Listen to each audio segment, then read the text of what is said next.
పెద్దరికం అంటే భూమి పుట్టినప్పుడు పుట్టేసి బాగా ఒక 60, 70 ఏళ్ళు వచ్చేసి బాగా అనుభవం ఉన్నవాళ్ళంటే కుదరదండి.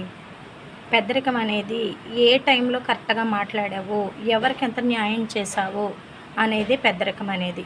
అంతేగాని నువ్వు పెద్ద మనిషివని చెప్పని, నీ ఇష్టం వచ్చినట్టుగా మాట్లాడి, నీ ఇష్టం వచ్చినట్టుగా తీర్పులు చెప్పి, నువ్వన్నదే కరెక్టు అనుకుంటే కుదరదు.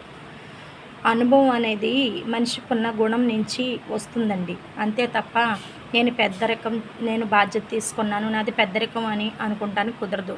భూమి పుట్టక ముందే పుట్టావు. నీలో అనుభవం లేదు. నీకు చెప్పే గుణం కరెక్ట్ కాదు. కరెక్ట్‌గా ఏ టైంలో తీసుకోవాల్సిన డిసిషన్ ఆ టైంలో తీసుకోవాలి. ఎవరికి చెప్పే మంచి విధానం వాళ్ళకి చెప్పాలి. అంతే తప్ప నేను పెద్దదాన్ని, నా మాటే శాసనం అనుకుంటే కుదరదండి.